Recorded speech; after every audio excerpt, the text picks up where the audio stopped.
오늘 우리가 함께 봉독한 역대하 32장 9절부터 23절 말씀을 본문으로요, 히스기야의 기도라는 제목으로 함께 말씀을 은혜 나누는 시간 되기를 소망합니다. 자, 우리 성경에는요, 기적적인 응답, 그러니까 평범한 응답, 우리가 먹을 것이 필요해요 했는데 먹을 것이 누구의 손길로 오는 이런 평범한 응답 말고, 물론 그것도 기적이지만요, 하늘에서 불이 내리거나 또는 바다가 갈라지거나 죽은 사람이 되살아나는 이런 기적적인 응답을 받은 기도들이 수없이 기록되어져 있습니다. 그 중에서도 몇몇 대표적인 이 기적의 기도 응답을 뽑자면요, 항상 뽑히는 게 갈멜산에서 단 몇 마디의 기도로 하늘에서 불을 내린 엘리야의 기도. 자, 그리고 연합군의 침공의 위기를, 절대절명의 위기를 기도를 통해 오히려 승리로 뒤바꾼 여호사밧의 기도가 있습니다. 그리고 오늘 본문의 기도 역시 멸망의 상황을 기도를 통해서 손 하나 안 쓰고 대승을 거둔 하나님의 개입으로 완벽한 승리로 응답받은 사례입니다. 자, 사례라는 것은요, 또 돈을 주는 이런 사례 말고요, 예라는 거죠. 이 사례라는 것은 우리에게 어떤 공식을 제시해 줍니다. 공식. 이 공식이라는 것이 무엇이냐면요, 우리가 이렇게 하면 이런 결과가 나타난다는 것을 보여주는 것이죠. 수학의 공식이 있고요, 과학의 공식이 있고요, 반드시 A라는 행동을 하면 B라는 결과가 나온다는 게 보여주는 게 바로 공식입니다. 우리 성경에서 기록되어진 하나님께 대한 기도 응답의 기적들은 다 우리에게 공식이에요. 자, 이 공식은요, 시대와 상황에 따라서 절대로 변하지 않습니다. 특별히 학술 논문 쪽에서는요, 연구를 하고 나서는 그 해당 이론이 정말 맞는 것이다, 이 이론이 올바른 이론이다 라고 주장하려면 그 이론의 성공한 사례를 꼭 첨부를 해야 됩니다.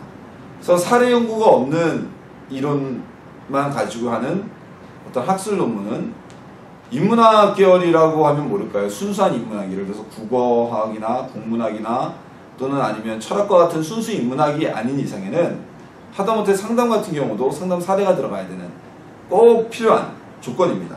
만약에 누군가 어떤 새로운 학설을 제시를 하고 거기에 대한 사례를 첨부하지 않는다면 그 논문은 학술적인 목적을 가진 논문이라고 인정될 수가 없어요.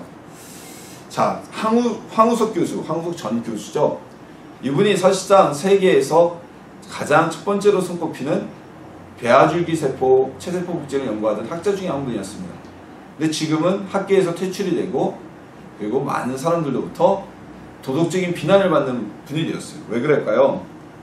이 황우석 교수가 당시에 배아줄기세포 복제에 대해서는 최고의 기술력을 가지고 있었던 것은 누구도 부인할 수 없는 사실입니다. 근데 그가 새로 발표한 연구 논문이 거기에 실린 사례가, 실험 결과가 가짜로 올렸다는 게 문제가 되었던 것이에요. 물론 나중에는 그 연구를 성공할 수 있는 능력이 충분히 있었다고 했지만 이 황우석 교수는 그 논문에 실린 실험을 하지도 않았고 그런 결과가 나오지도 않았어요. 그러니까 가상의 결과를 올려놨던 거죠. 그래서 이 거짓 사례 때문에 황우석 전 교수는 학계에서 완전히 퇴출되기도 하고, 그리고 법적으로도 문제가 걸리고, 이제는 특별히 하는 일이 없잖아요. 후원도 다 끊기고 그러니까 개들 복제하는 사업을 요새 한다고 그러는데 그런 사업을 하고 있지, 예전과 같이 마음껏 연구할 수 있는 환경이 조성되어 있지 않습니다. 거짓을 이야기했기 때문이죠. 가짜 사례를, 가짜 공식을 대입했기 때문입니다. 자, 하지만 우리 성경은요, 우리에게 거짓으로 어떠한 예를 들지 않습니다. 사례를 들지 않습니다. 성경에 기록된 기적들은요, 하나님의 살아계심을 증명하는 공식이고 내용이며 증거입니다. 또한 기도로 이루어진 기적의 응답들은 역시 하나님께서 살아계심을 증명하는 증거이기도 합니다. 또한 이 성경에 기록된 기도의 응답과 기적들은 과거에만 있었던 것이 아니라 언제든 피타고라스의 정리가 오늘날까지 그대로 이어지고 있고, 수천 년 전부터, 그리고 많은 수학 과학적인 공식들이 변함없이 세월과 시대 세태와 상관없이 이어지는 것처럼, 보존되는 것처럼 성경에 기록되어진 기도 응답의 공식은, 또한 그로 인한 기적들은 오늘날에도 동일하게 일어난다는 공식이라는 것입니다. 오늘부터 시작해서 앞으로 몇 주간은 성경에 나타난 하나님의 응답을 받은 기도들을 한번 나눠보고자 합니다. 그래서 오늘은 그 첫 번째 기도로 우리가 히스기야의 기도를 나눠볼 생각입니다. 멸망 가운데서 죽을 수밖에 없는 상황에서 정말 놀라운 기적을 체험한 완전한 승리의 체험을 한 히스기야, 그가 어떻게 기도 응답을 받았는지, 그리고 우리는 왜 기도 응답이 되질 않는 것인지 히스기야의 기도를 통해서 함께 은혜 나누는 시간, 그런 시간 되기를 소망합니다. 자, 히스기야의 기도를 알려면요, 히스기야가 왜 무슨 상황에서 기도를 드려야 되는지 좀 우리가 먼저 살펴볼 필요가 있죠. 자, 우선 히스기야의 기도는요, 전쟁 중에 드려진 기도입니다. 하나님께 전쟁의 승리를 위해서 구한 기도인데, 이 전쟁은요, 이때 당시 히스기야가 맞은 전쟁은 쌍방이 치열하게 싸우는 전투로 이루어진 전쟁이 아니라 한쪽 군대가 한쪽을 거의 죽음 직전까지 몰아세운 일방적으로 당하고 있던 전쟁이었습니다. 대략 주전 721년이라고 얘기를 하는데요, 주전이라고 하면 우리가 BC, 영어로 통칭할 때 BC라고 합니다. 이 주전 721년 어간에 북왕국 이스라엘이 아수르에 의해서 멸망을 하게 됩니다. 여러분, 유대가 솔로몬 이후에 솔로몬의 우상 숭배로 인하여서 나라가 둘러갈라지죠. 10지파로 이루어진 북왕국 이스라엘과 나머지 2지파로 이루어진 남왕국 유대로 두 나라로 갈라집니다. 우리나라의 상황을 지금 생각하시면 딱 맞을 거예요. 같은 민족이지만 북한 정권과 남한 대한민국 정권이 서로 다르지 않습니까? 우리가 분단이 된 지도 거의 지금 70년이 가까워오죠. 70년이 지났나요? 70년이 지났네요. 1945년에 우리가 분단이 됐으니까요. 70년이 넘었는데, 이렇게 남한국과 북한국도 거의 200여 년의 세월 동안 서로 분단되어서 때로는 협력을 하기도 하고 때로는 서로 전쟁을 하기도 하는 관계를 유지하고 있었습니다. 그런데 이 북왕국 이스라엘이 721년에 메소포타미아를 통일한 아수르 제국, 우리 세계사에서는 아시리아 제국이라고 나옵니다. 이 아시리아 제국에 의해서 완전히 멸망되게 됩니다. 속국이 아니라 북왕국 이스라엘을 아수르 제국이 멸망시켜서 완전히 병합하고 복수시켜버린 겁니다. 자, 이 이스라엘의 멸망은요, 유대 왕국에 엄청난 영향을 끼치는 사건이었습니다. 왜냐하면 이스라엘이 아수르에 의해 멸망되어 복속되었다는 것은 더 이상 유대와 아수르 사이에 완충지대가 사라졌다는 것을 의미하기 때문입니다. 요즘에 보면 북한이 미사일도 쏘고 핵실험도 하고 여러가지 실험을 하고 국제사회에 무리를 일으키고 있잖아요. 근데 그럼에도 불구하고 중국이 북한의 뒤를 든든히 봐주고 있습니다. 예전에 대부분의 나라에서 미국에서 제재 조치를 처했을 때도 중국은 북한에게 여전히 거의 무상으로 원유를 공급해줬고, 그리고 식량도 공급해줬습니다.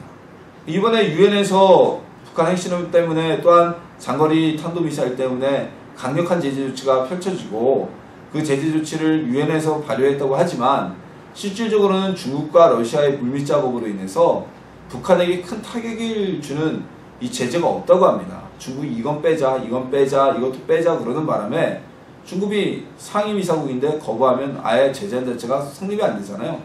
그러니까 외교적인 성과라도 명분이라도 얻자고 그렇게 실속은 다 뺀 제재 결의안을 냈다고 하죠. 왜 중국이 이렇게 북한의 뒤를 봐줄까요? 최근에 와서 김정은은 중국에 대해서도 종소리 안 하고, 김일성은 더 했고요. 북한에 주둔했던 중국군들을 다 철수시킨 것이 김일성의 강력한 요청 때문이었습니다. 왜냐하면 내부 권력 투쟁에서 친중국 세력인 연합파들을 제거해야 되는데, 중국군이 있으면, 인민해방군이 있으면 자신의 정권이 위험할 수 있기 때문에 강력히 내쫓은 거예요. 그러니까 어떻게 보면 북한에서 늘 주장하는, 자신들은 자주국방한다, 남한은 주한미군이 주둔한 남한은 미국의 속국이다, 괴뢰정권이라고 하는 얘기는 웃기는 얘기죠. 북한도 어떤 자주국방을 위한 목적으로 중국 인민해방군을 철수시킨 것이 아니라 김일성의 자기의 정권을 강화시킬 목적으로 철수시킨 거기 때문에 꿈보다 해몽이 좋은 결과라고 할 수가 있을까요? 자, 어찌됐건 그래서 중국에서는 북한을 뭐라고 얘기하냐, 순망치한이라는 사자성어로 얘기합니다. 이 뜻이 무엇이냐면 입술이 없으면 이가 시리다는 얘기죠. 그래서 북한이 존재하게 하기 위해서 북한을 완충지대, 미국과의 직접적인 충돌을 맞는 완충지대로 생각하기 때문에 한반도 통일을 강력히 반대하면서 북한에게 정권이 무너지지 않도록 늘 후원하고 있는 것입니다. 왜냐면 중국 입장에서는요, 지금 북한이 있기 때문에 미국 세력, 뭐 대한민국도 마찬가지고, 그리고 대한민국 안에 미군 부대가 주둔하고 있잖아요. 미군이 평택 부대 같은 경우는 상당한 규모의 부대고요. 그렇게 되면 뭐가 문제가 되냐, 지금 상태에서는 북한이 존재하면 만약 중국과 미국이 그럴 리는 없겠지만 전쟁을 한다 그래도 미국의 지상군이 상륙작전을 제외하고는 중국의 영토 내로 진입할 길이 없어요. 그러니까 전쟁에서 질 이유가 없는 거죠. 완전한 승리를 하려면 지상군이 가서 깃발을 꽂아야 되는데 지상군이 들어갈 방법이 없는 거예요. 상륙작전을 하기에는 위험부담이 너무 크고. 자, 미국도 마찬가지입니다. 미국이 우리나라나 일본이나 뭐 유럽의 나토나 여러 곳에 해외 주둔군을 파견하는 목적이 무엇입니까? 뭐 최근에 미국 트럼프는 왜 주한미군이 한국에 와 있는데 그 분담금을 전부 다 안 되냐라는 이런 말 같지도 않은 소리 하고 있는데, 주한미군은 우리나라를 위해서 와 있는 게 아니에요. 주한미군은 미국 자체를 위해서 와 있는 거지, 물론 그거에 따라서 우리는 주한미군의 힘을 빌어서 전쟁 억지를 하는, 우리 이용을 하는 것 뿐이지 무슨 순수한 목적으로 미군이 한국에 와 있는 게 아닙니다. 미국의 정책이 그거잖아요. 미국의 정책은 미국 내에서 전쟁이 일어나지 않게 한다. 어떤 경우에도 본토 내에서는 전쟁이 없도록 한다는 게 미국의 정책입니다. 그래서 많은 돈을 들여서 해외 원정군을 파견한 것이고요. 9.11 테러가 더 충격적이었던 것은 미국인들에게 그렇게 미국 내에서의 전쟁을 없게 하겠다고 했음에도 불구하고 거의 전쟁에 입각하는 엄청난 미국에 대한 직접 본토 공격이 있었기 때문에 미국인들이 더 큰 충격을 받은 거예요. 자, 어찌되었건 미국도 이렇고 중국도 이런데, 만약 중국이 사라지면, 미국과 중국이 갈등이 일어나서 전쟁이라도 난다면 그때는 그냥 압록강하고 두만강만 건너가면 바로 지상군 병력이 중국의 영내로 진입할 수가 있죠. 자, 이것은요 마치 옛날 임진왜란 때 토요토미 히데요시가 우리나라를 통과한 이유가 명분이 그거잖아요. 조선을 잡으려고 들어온 게 아니에요. 그 토요토미 히데요시가 한 임진왜란의 원래 명분은 중국을 정복하자 이거였어요. 그래서 조선이 길을 터라, 우리가 중국을 칠 테니까. 근데 우리가 길을 터줄 이유가 있나요? 그놈들이 뭐 중국 먹으면 우리 살려주겠어요? 당연히 우리가 저항을 했던 건데, 그것처럼 만약 똑같이 북한이 사라지면 한국, 대한민국 어차피 친미 세력일 수밖에 없는 거고, 그럼 미국 세력이 직접 중국의 영내로 한반도를 발판 삼아 진입할 수도 있기 때문에, 충돌할 수도 있기 때문에 북한을 봐주고 한반도의 통일을 극렬히 반대하는 것입니다. 2700년, 2500년 전에도 이 유대도 똑같은 입장이 되어버렸습니다. 유대 남쪽으로는 애굽이라는 나라가 있었지만 애굽과 유대 사이에는 굉장히 넓다란 그 광야지대가 있기 때문에 어떤 애굽의 대량의 엄청난 애굽의 군대가 올라와서 유대를 친다, 이건 실질적으로 뭐 쉽지도 않은 일이었고요. 그럴 만한 전략적 가치가 전혀 없었어요. 즉 애굽과 유대 사이에는 광야라는 완충지대가, 자연적인 완충지대가 있었던 겁니다. 게다가 그 완충지대 사이에 뭐 애굽이 와서 굳이 그 완충지대를 두고서 유대만 점령해야 될 전략적 전술적 이유도 없었기 때문에 유대는 남쪽 애굽과는 별 문제가 생기질 않아요. 이스라엘이 세움을 받고 가나안 안에 진입한 이후에 애굽과 충돌을 한 것은, 이집트와 충돌을 한 것은 현대에 들어와서 중동전쟁에서 처음이었지 그전에는 충돌할 일이 없었습니다. 근데 반면 북쪽은 틀렸습니다. 이스라엘이 점점 영토가 북쪽으로 가면 갈수록요 땅이 비옥해지고 그리고 나무가 있고, 그래서 레바논이 숲이 많은 나라로 항상 묘사가 되잖아요. 점점 살기가 좋아져요. 그러니까 지리적인 자연적인 어떤 완충지대가 없습니다. 근데 지금까지는 유대를 아수르가 침공하는 것을 이스라엘이 좋든 싫든 어쨌든 지정학적 위치 때문에 방파제 역할을 해줬는데 이제는 그게 없는 거예요. 그래서 히스기야는 어떤 생각을 했느냐, 정치적인 판단을 합니다. 우리가 이제 아수르 제국가, 여러분들 메소포타미아의 통일 국가는 당시 세계에서 최강의 국가였다는 것을 세계사 시간을 학교에서 배워서 아실 겁니다. 이 아수르 제국과 국경을 맞대고 있는데 잘못하면 우리도 언제 이스라엘처럼 망하게 될 줄 모른다. 군대의 규모나 국력에 있어나 게임이 되지 않거든요. 그러자 이 시기야는 남한국 애국, 즉 메소포타미아를 장악한 세력과 대항할 수 있는 반대 세력인 애굽과 동맹을 맺고자 합니다. 이 소식을 들은 사네립은 황제가 직접 군대를 이끌고 유대를 쳐서 항복을 받는 것이 아니라 요 전에 이미 1차적인 사네립 침공으로 인해서 히스기야는 아수르에게 항복을 하고 둘이 평화협정을 맺은 적이 있습니다. 그런데도 또 이 히스기야가 유대가 애굽의 동맹을 맺으려고 그러니까 아수르 입장에서는 당연히 이건 뿌리를 뽑아야 될 괘씸한 행동이죠. 자, 그래서 사네립이 직접, 아주 드문 일이죠, 군대를 이끌고 유대를 침공합니다. 그래서 이 군대는 두 계열로 나뉩니다. 그래서 한 군대는 예루살렘 남쪽에 있었던 라기스라는 당시 유대의 요새 군사적인 핵심 중심지로 돌격하여서 그 라기스에 있는 유대 군 정예병력과 전투를 벌이고요. 다른 한 무리는 유대의 수도였던, 그리고 하나님의 성전이 있었던 이스라엘 민족의 정신적인 중심지인 예루살렘을 포위하게 됩니다. 자, 이 라기스라는 곳을 제가 찾아보니까요, 라기스는 남쪽에 있었던 남유대를 방어하는 전략적 군사적 요충지며 요새였다고 합니다. 이 라기스 성은 이 오늘 기록된 이 사네립 전투 때, 사네립 침공했을 때 완전히 멸망하게 된다고 그래요. 그래서 최근의 고고학적인 발견에 의하면 한 동굴에서 전쟁을 하다가 전사한 것으로 보이는 1500여 구의 유골이 발굴되었다고 합니다. 이 아수르 군대에 의해서 죽임을 당한 군인들이 아닐까 싶죠. 그만큼 이 라기스는 정예병력이 위치한 유대의 요새였고, 예루살렘을 공격을 받으면 예루살렘을 지원해줄, 보호해줄 주 병력이었는데, 이 병력은 아수르 군대에 의해서 완전히 봉쇄되고 패배를 하게 합니다. 그리고 이 나머지 예루살렘을 포위한 아수르 군대는 예루살렘을 향하여 돌격하여서 멸망시킨 것이 아니라 아주 고도의 전력을 짭니다. 예루살렘은 산 위에 있었거든요. 그래서 예루살렘은 지리적인 위치에서 예루살렘으로 접근하는 모든 길만 차단하면, 완전히 포위하지 않고 그 길들만 차단해도 예루살렘에는 어떠한 물자도 공급될 수도 없었고 어떠한 양식도 공급될 수가 없었습니다. 즉 고사작전을 쓴 거예요.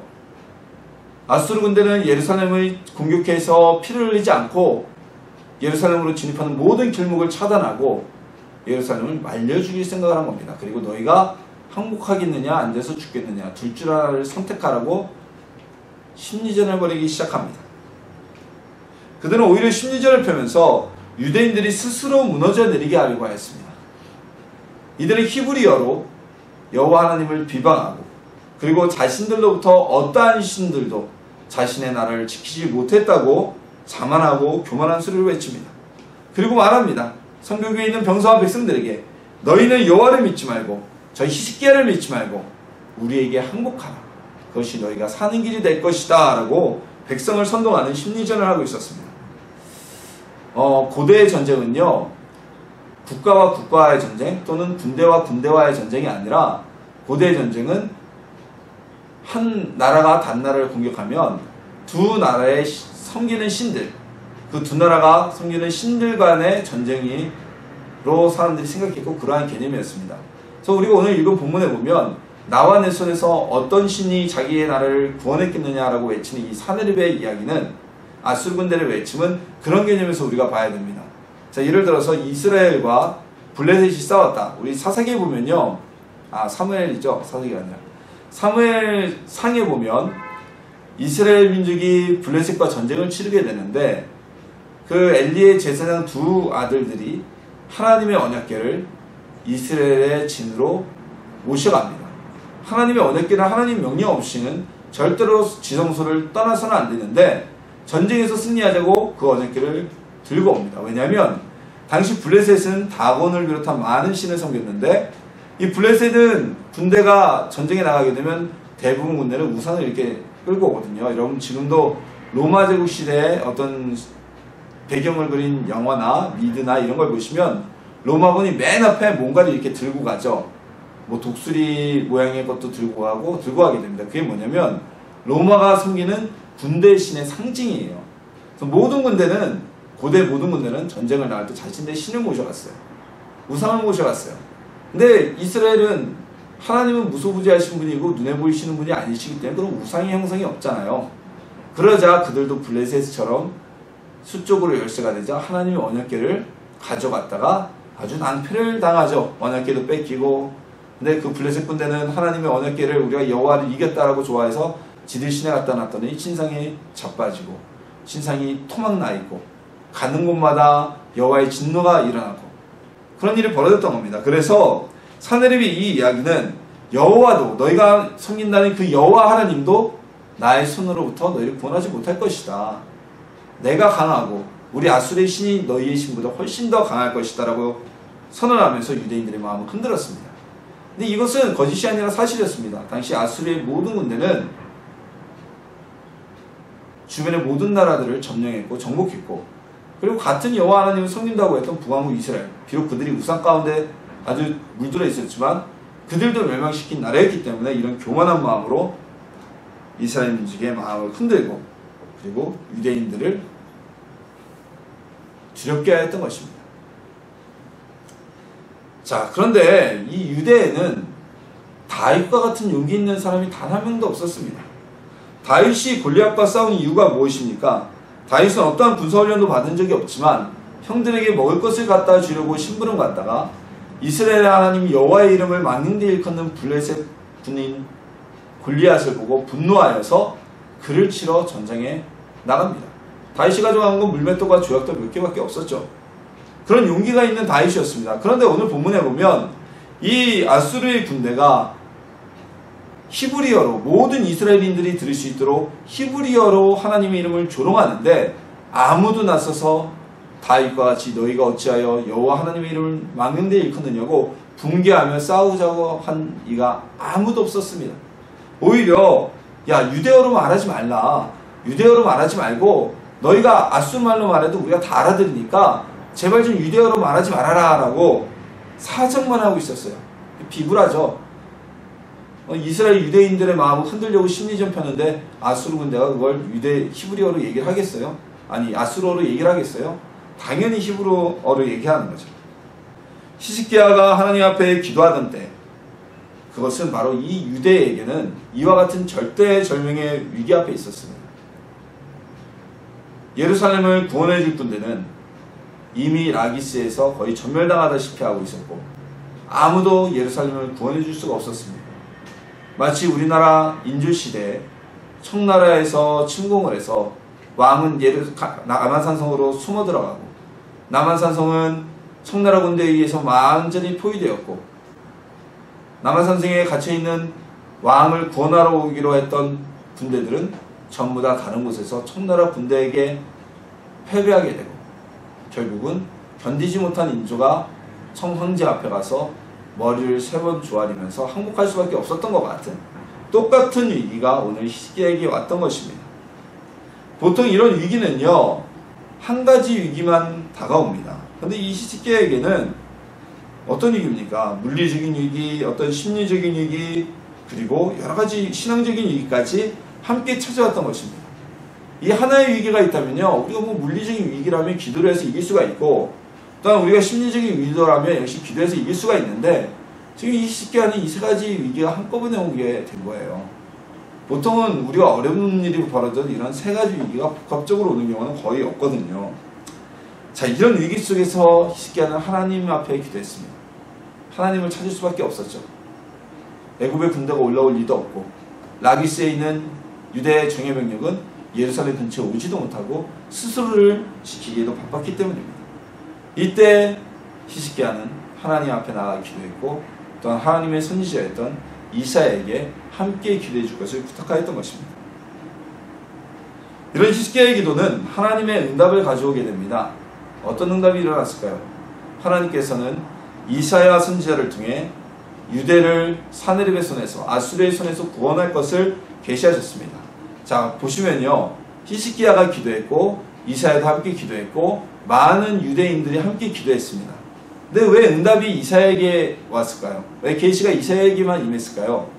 구약시대의 우리 내용을 쭉 보시면요 어떤 모세 이후에 모세도 우리가 선지자로 보죠. 큰 개념에서 개인이 하나님께 직접적으로 환상이나 계시를 들은 경우는 아주 드뭅니다. 하나님께서는 항상 누가 기도를 하고 누가 잘못을 했거나 또는 누가 칭찬받으리라 하더라도 그 사람에게 직접적으로 말씀하거나 계시를 보이지 않으시고 항상 제사장이나 선지자나 예언자들을 통해서 그 말을 전하셨습니다. 왜냐하면 그들이 하나님께 세움을 받은 자들이고 하나님의 유일한 소통 창구였기 때문이죠. 근데 오늘날 우리는 어떻습니까? 오늘날은 그렇지 않죠. 오늘날에는 예수님이 십자가에 달려 죽으시고 하나님과의 우리와의 길을 소통의 길을 여셨기 때문에 누구나 다 기도하면 누구나 다 하나님의 응답을 받고 하나님의 계시를 직접 들을 수가 있게 된 것입니다.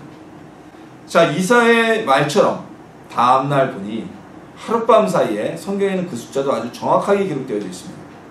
18만 5천 명이라는 이런 아수르 대군이 하룻밤 사이에 전부 다 시체가 되어버렸습니다. 밤 사이에 무슨 일이 있었는지는 아무도 모릅니다. 그런데 이 18만 5천 명의 군대가 어떠한 행동과 전쟁이나 어떠한 것도 없이 단 하룻밤 만에 전멸하게 되어진 것입니다. 그리고 그 최고 지휘관이었던 원정군을 직접 이끌고 유대를 침공했던 아수르의 황제 사네립만이 홀로 살아남아서 호위자 한 명도 없이 홀로 자신의 고국으로 돌아가게 되었던 것입니다. 자, 하룻밤 사이 18만 5천 명이 전사하는 일은요, 현대전에서도 이게 일어나기가 거의 불가능한 일입니다. 물론 MBC 공격, 즉 화생방 공격을 하면 한순간에 18만 5천 명을 사망케 할 수도 있을지 모릅니다. 하지만 오늘 본문에 보면 하나님께서는 사네립만큼은 살려두셨어요. 즉 사네립은 그 죽음의 타겟에서 벗어나 있다는 거죠. 이걸 보면 오늘의 현대전에서는 불가능해요. 화생방 공격은 대상을 가리지 않지 않습니까? 모든 병사와 모든 사람, 군인과 민간인조차 구분하지 않는데 어떻게 누가 최고지휘관을 어떻게 구분을 하겠어요? 이것은 사내림만이 살아남았다는 것은 하나님께서 이 일을 이루셨다는, 이 기적을 일으키셨다는 증거이기도 합니다. 우연적인 사건이 아니라는 것입니다. 하나님의 응답은 또한 여기서 멈추지 않습니다. 교만해져서 여호와 하나님의 이름을 비웃었던 사내림, 너희 하나님 여호와가 나의 손에서 너희 나라를 구할 줄 아느냐? 라고 조롱했던 그 사내림은 고국으로 돌아가 자신이 섬기던 우상의 신전에서 그 우상에게 기도하다가 자신의 친아들들에게 암살을 당해 죽음을 맞게 됩니다. 자, 세상의 모든 신을 내가 이겼다라고 외쳤던 사람이 세상의 모든 신을 내가 이기고 너희의 신인 너희 하나님 여호와도 내가 치러왔다고 외쳤던 사람이 고작 자기의 친아들들조차도 관리하지 못해서 그들의 손에 죽임을 당하는 아주 비참하고 보잘것없는 죽음, 부끄러운 죽음을 맞이하게 된 것입니다. 더군다나 그곳은 사내립이 섬기는 신이 있던 신전이었어요. 우상의 신전이었어요. 정말 살아있는 신이라면, 사내립이 말했듯이 모든 나라를 자신에게 승리하게 주었던 그 신이라면 사내립의 죽음을 막아줬어야죠. 전혀 막아주지 않았거든요. 사내립은 자신이 아수르 제국이 번성하는 것도 하나님의 은혜며 하나님의 허락 때문인지를 모르고 교만했기 때문에 이런 죽음을 당하게 되었습니다. 당대 최고의 국가인 아수르의 군대가, 더군다나 그 군대를 황제가 직접 이끌고 유대를 침공했다는 소문이 전해졌을 때 주변의 모든 나라와 모든 사람들은 이제 유대는 멸망했다, 유대의 멸망의 시기는 초읽기에 들어갔다라고 생각했을 것입니다.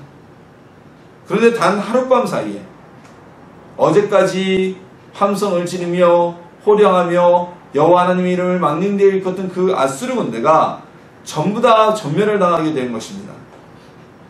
그들은 소리치기는커녕 하나님의 이름을 비방하기는커녕 숨조차 쉬지 못하는 아무 쓸데없는 시체가 되어버린 것입니다. 유대를 멸망시키겠다던, 여호와마저 이겨버리겠다던 사내립은 호위병 한 명 없이 쓸쓸하게 고국으로 돌아가게 됐고, 고국에서 사내립의 정치적인 입지는 매우 약화되었을 것이 뻔합니다. 아마 그가 아들들에게 죽음을 당한 것도 이 유대 원정의 실패에서 온 정치적인 악수 때문일 수도 있습니다. 반면 유대와 히스기야는 어떻습니까? 하루아침에 죽음의 그림자가 사라져버렸습니다. 어제만 해도 우리가 굶어 죽거나 아수르의 손에 죽거나 둘 중에 하나였는데 그 그림자가 단 하루 만에 사라지게 된 것입니다. 오히려 아수르 군대가 하룻밤 사이 그냥 죽어버리는으로 인해서 그들이 가져온 수많은 군량물을 노력하였을 것입니다. 이건 여호사밧 왕이 3개국 연합군으로부터 많은 노량물을 취한 것이나 또는 그 사마리아 성 아래 있었던 문둥병자들이 아람 군대의 진영으로 갔을 때 그들이 도망가고 많은 군량물을 취한 것, 이것과는 비교도 되지 않을 만큼 더 많은 군량물을 취하였을 것입니다. 왜냐하면 아수르 군대는 훨씬 더 숫자가 많았고 아수르 군대는 훨씬 더 많은 군량물을 가져왔을 것이 뻔하기 때문입니다. 그리고 이 히스기야의 소문을 들은, 유대의 승리를 들은 주변의 모든 국가와 모든 나라들은 히스기야를 명예롭게 봤다. 히스기야가 많은 사람들에게 존경을 받게 되었다라고 성경은 기록하고 있습니다. 왜일까요? 아무도 아수르 군대를 이긴 나라가 없었는데 이스라엘, 이 유대 나라가 그들을 쳐서 전멸시켰기 때문입니다. 그런 게 있잖아요. 나를 괴롭히는 애들, 그런 애들이 딴 애들한테 가서 어디 뭐 괴롭힘을 당했다 그러면 사람들이 대리만족을 느끼기도 하잖아요. 그런 마음도 있었을 것이고, 그리고 도대체 어떠한 나라이길래 하룻밤 사이에 그 군대가 다 죽음을 당했겠는가라는 두려움도 섞여 있을 수 있습니다. 히스기야에게는 하나님께서 많은 명예와 복을 주셨던 것입니다. 오늘 본문의 사건은요, 어떤 물리적으로는 일어날 수 없는 일이었습니다. 이것은 기도를 들으신 하나님의 응답이었습니다. 오늘날 현대전에서도 어떠한 무기에서도 한 사람만 살리고 나머지를 하룻밤 사이에 다 죽여버리는 이런 전투는 일어날 수가 없습니다. 히스기야의 기도는 하나님의 응답을 얻게 되었습니다. 우리도 불가능한 일이라고 하도요, 하나님께 기도하면 우리의 기도는 응답이 되었습니다. 성경에 기록된 사례는 공식이라니까요. 이거는 세월이 지나도 전혀 변하지 않는 공식입니다. 옛날 2500년 전에 이랬는데, 옛날에 우리가 옛날 얘기하듯이 호랑이 담배 피던 시절에 그랬는데, 이게 아니라 정말 오늘날에도 일어나는 일입니다. 히스기야의 기도는 응답을 받는 능력의 기도가 되었습니다. 우리도 기도의 응답을 체험하는 성도님들, 하나님의 자녀가 되길 소망합니다. 자, 그렇다면 우리는 히스기야의 기도가 왜, 어떻게 응답을 받았는지를 한번 살펴보고자 합니다. 우리도 매일 기도합니다. 이제 기도하지 않는 분 없잖아요. 예배 때라도 기도를 합니다. 나의 소원은 하나님께 기도합니다. 근데 그 기도가 다 응답이 되면 좋은데 실적으로 우리가 모든 기도에 응답을 받지는 못합니다. 때로는 그 기도에 기한이 있어서, 마치 다니엘이 하나님께 구했을 때 하나님의 천사가 그 응답을 가지고 오면서 시간이 걸렸던 것처럼, 또는 이 기도가 분량이 차야 되는, 시간이 좀 채워져야 되는 기도예요. 예를 들어서 20대 청년 아니면 10몇 살짜리 아이가 하나님 저 결혼하게 해주세요 라고 기도하면, 물론 법적으로 만 15세 이상이면 결혼할 수 있을 거예요. 부모의 동의하에. 법적으로 뭐 신체적으로는 결혼할 수 있지만 실질적으로 그 아이가 지금 결혼해서는 안 되는 나이잖아요. 그런 기도는 아이가 자랄 때까지 유보가 되는 거죠. 응답이. 자, 사람이 언제 제일 솔직해진다고 하나요? 예수 믿건 안 믿건 사람은 죽음 앞에서 솔직해진다고 얘기를 하죠. 히스기야는 앞서 말씀드리는 나눈 것처럼 지금 죽음의 위기 앞에 있었습니다. 그것도 자기만이 죽는 게 아닙니다. 유대의 모든 국민, 최소한 이 예루살렘 안에 있는 모든 백성들이 그들의 죽음의 생사의 기로가 히스기야에게 달려 있었습니다. 히스기야는 그 책임을 진 임금이었기 때문입니다. 대략적으로 사람들은요, 자신에게 주어진 책임감보다는 다른 사람들을 위한 책임감에 더 부담을 느끼고 사명감을 느끼죠. 예를 들어서 아주 흔한 예로는 자녀들을 대하는 부모님들의 마음입니다. 나는 어렵더라도 내 아이를 위해서 얼마든지 희생을 하잖아요. 기러기 아빠가 되더라도, 또는 내가 정말 가요지만 제 그 노래만 들으면 울컥하는데, G.O.D의 그 어머님께인가요? 그 노래처럼 어머님은 짜장면이 싫다고 하셨어. 엄마가 짜장면이 안 먹고 싶을 리가 없잖아요. 내 자식을 위해서 그 짜장면 양보하는 거죠. 히스기야도 마찬가지였습니다. 유대 예루살렘 안에 있는 이 백성들의 생사는 히스기야에게 달려 있었어요. 그래서 히스기야는 자신이 항복해도 자신들은 죽을 수밖에 없고, 그리고 여기서 버텨도 죽을 수밖에 없다는 사실을 알았기 때문에 하나님께 나가서 진심으로 기도했던 것입니다. 하나님을 대적하는 하느님의 군대 앞에 그는 다윗처럼 나가서 싸울 수 있는 용기도 없었어요. 대신 히스기야는 그 두려운 마음과 슬픈 마음을 하나님 앞에 진심으로 드리면서 이 기도에 응답해달라고, 이 위기를 벗어나게 해달라고 진심 어린 기도를 했던 것입니다. 히스기야의 진심 어린 기도의 모습은요, 열왕기하 19장에 기록되어 있습니다. 자세히 기록되어 있고요. 거기에 보면 또 이런 내용이 기록되어 있어요. 히스기야 왕이 듣고 그 옷을 찢고 굵은 배를 두르고 여호와의 전에 들어가서 왕궁의 책임자인 엘리야김과 서기관 셈나와 제사장 중 장로들에게 굵은 배를 둘려서라고 기록되어져 있습니다. 구약에 있어서 옷을 찢고 베옷을 입는다는 것은 회개와 하나님 앞에 낮아진다는 모습을 상징합니다. 히스기야는 겸손하고 진실된 모습으로, 진실된 마음으로 하나님께 기도하였던 것입니다. 기도 외에는 이 난국을 헤쳐갈 수 있는 어떠한 방법도 없다는 것을 알았기 때문에 자신의 처지와 상황을 베옷을 입고 하나님께 그대로 내놓았던 것입니다. 그런 진심 어린 기도가 하나님의 응답을 나타나게 되었고 놀라운 기적이 일어나게 하는 역사가 나타났던 것입니다. 또한 히스기야가 기도의 응답을 받을 수 있었던 두 번째 조건은 바로 히스기야는 혼자 기도하지 않았다는 것입니다. 히스기야는요, 기도를 시작하면서 이사야 선지자와 왕궁에 함께 있는 관원들과 모두 다 같이 기도를 시작하였습니다. 이사야에게는 사람을 보내서 기도해야 줄 것을 부탁하였죠. 자, 이것은 무엇입니까? 히스기야는요, 이 커다란 문제를 혼자 지고 혼자의 힘만으로 해결하려고 하지 않았다는 것입니다. 히스기야는 문제 앞에서 중보 기도를 요청한 것입니다. 우리의 기도는요, 혼자 기도할 때보다 여럿이 함께 중보할 때 더 빠른 응답이 됩니다. 심지어 예수님께서도요, 고난당하시기 전날 밤에 겟세마네 동산으로 올라가셔서 4명의 제자들에게 뭐라고 하십니까? 너희는 나를 위해서 기도해달라. 예수님이 당하실, 이제 곧 임박한 그 고난을 위해서 함께 중보하며 기도해달라고 부탁하셨던 것입니다.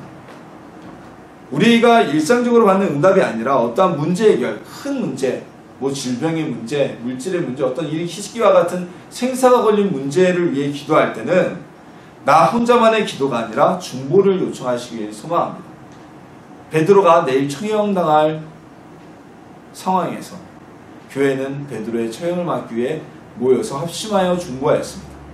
그러자 하나님께서는 천사를 보내서 베드로가 감옥에서 나오게 만드셨죠. 우리도 기도할 때 응답을 체험하려면요, 진심으로 기도해야 합니다. 그리고 간절한 마음으로 형식이 아닌 마음의 모든 힘을 쏟아내는 나의 상황을 있는 모습 그대로 하나님께 아뢰는 기도를 해야 됩니다. 그때 응답이 이루어질 것입니다. 또한 우리의 문제의 기도는 중보 기도를 통해 더 빠른 응답을 가져올 수가 있습니다. 혼자만 기도하지 마시고 함께 기도를 나누는 성도님들이 되시길 소망합니다. 이 중보 기도의 문제를 나누기 위해서는 그만큼 나의 어떤 어려움과 나의 아픔까지도 나눌 수 있는 그런 성도님들이 주변에 계셔야겠죠. 우리는 믿음의 형제 자매라고 말하면서 이 관계가 이루어지지 않으면 아무에게도 중보 기도를 요청할 수가 없습니다. 내 속을 들여다보이는 게 부끄러우니까요. 우리 기도 제목을 나눌 수 있는 정말 진정한 믿음의 형제를, 자매님을 얻으시기를 소망합니다. 그래서 우리도 히스기야의 기도처럼 우리도 하나님의 응답을 체험하는 기도를 하는 성도님들이 되시기를 주님의 이름으로 소망합니다.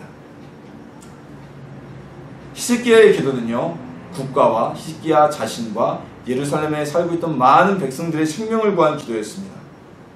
이 응답은 18만 5천 명이 한 사람만 빼놓고 모두 다 죽어버린 이 응답은 오늘날 과학적 어떤 전쟁의 기술로도 이루어질 수 없는 하나님의 응답이었습니다. 우리는 오늘 매일매일 기도를 합니다. 그럼에도 우리가 기도받지 못하는 경우가 많습니다. 기도의 응답의 분량이 차지 않았거나 때가 되지 않았기 때문일 수도 있습니다. 하지만 당장 급한 기도인데도 우리가 응답을 원한다면 응답이 되지 않는 이유는 반대로 우리가 대부분의 기도를 진심으로 하지 못하고 어떤 형식적으로 하게 된다거나 아니면 이 문제가 굉장히 큰 문제인데 오로지 나 혼자서만 이 문제를 해결하기 위해서 기도에 매달리고 있기 때문입니다. 중보기도는 하나님의 응답을 더 빨리 오게 하는 능력이 있습니다. 진심 어린 기도는 하나님의 마음을 감동시키고 움직이는 힘이 있습니다. 여러분, 중보기도를 나누기 위해서 담당 목회자에게 저에게 말씀을 하십시오. 그럼 하나님의 기도를 당연히 목회자는 중보해야죠. 그리고 그 중보를 나눌 수 있는 믿음의 형제자매를 만드십시오. 홀로 외롭게 신앙생활하는 것. 우리가 입으로만 형제자매라고 하면서 겉으로는 자기 갖출 거 다 갖추고 마음으로 오픈하지 않는 것. 그렇다면 절대로 우리는 형제자매가 될 수도 없고 중보기도를 나눌 수도 없습니다. 히스기야의 기도는 진심을 다해 드린 기도였습니다. 히스기야의 기도는 이사야를 비롯한 모든 신하와 백성들과 함께 드린 중보한 기도였습니다. 중보의 기도였습니다. 하나님께서는 히스기야의 기도에 응답하셔서 사네립의 군대 아수르의 침공을 하루 만에 무력화시켰고, 사네립은 고국에 가서 그 교만했던 사네립이 비참한 최후를 맞게 하셨습니다. 하나님은 살아계신 하나님이십니다. 성경에 있는 사례들은 세월이 지나도 변치 않는 하나님의 공식입니다. 이것은 오늘날에도 우리가 이렇게 기도하면 응답되어 주신다는 하나님의 약속인 것입니다. 이건 공식입니다. 그냥 전해 내려오는 전설이 아니라는 겁니다. 오늘 말씀에서 지어진 공식들, 진심으로, 솔직하게, 그리고 중보의 기도를 함으로 인해서 하나님이 주시는 기도응답의 체험, 불가능한 초자연적인 그 기도응답의 체험을 누리는 하나님의 자녀가 되시기를 예수님의 이름으로 축원합니다.